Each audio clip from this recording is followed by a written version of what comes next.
국회가 의사 일정에 합의를 했는데요. 여야가 한 달 가까이 공전하던 정기국회 일정에 마침내 합의해서 다음 주부터 국회가 정상화됩니다. 네, 지금 보신 것처럼 여야 원내수석부 대표가 여야 합의 사항을 모두 발표를 했는데요. 취재기자 연결해서 자세한 내용 알아보도록 하겠습니다. 박조은 기자.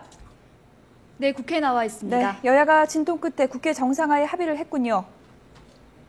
네, 조금 전 여야 원내대표가 만나서 정기국회 의사 일정에 합의했습니다. 먼저 합의된 내용을 좀 정리해 드리면요. 다음 주 월요일인 오는 30일 첫 본회의를 열어서 본격적으로 정기국회를 정상화하기로 했습니다. 또 다음 날 본회의를 다시 열어서 기초연금안과 최동욱 검찰총장 사건과 관련한 긴급 현안 질의를 진행하기로 했습니다.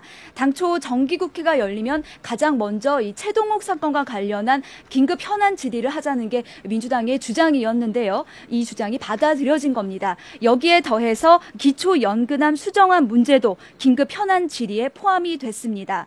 정기국회 핵심인 국정감사에 대해서는 앞서 여야 모두 이 조속한 시일 안에 시작해야 한다는데 공감대를 갖고 있었는데요.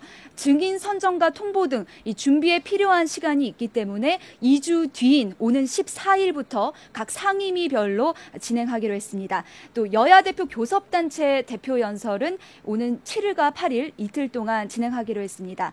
다음 일정들은 11월로 넘어가는데요. 먼저 11월 8일에 지금까지 한 달 이상 미뤄져 온 2012년도 작년 결산안 처리가 이뤄집니다.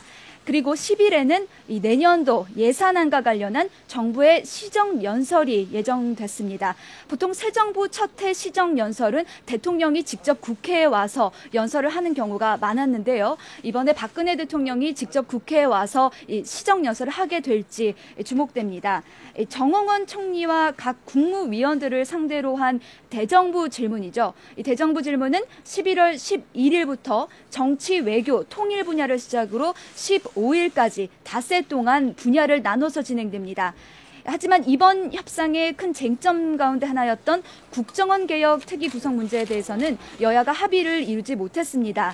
새누리당은 지금까지 국정원이 앞으로 자체 개혁안을 마련하고 있기 때문에 별도의 국회 특위가 불필요하다는 입장을 내세웠는데요. 이번에도 협의는 이뤄지지 못했습니다. 다만 이 특위 구성을 계속 논의하기로 한다, 이렇게 합의문에 명시가 됐습니다. 따라서 특위 구성에 대한 타결 가능성을 일단 여야가 열어놓고 먼저 국회 정상화를 위해서 다른 의사 일정에 대한 합의를 이룬 것으로 보입니다. 지금까지 국회에서 YTN 박조은입니다.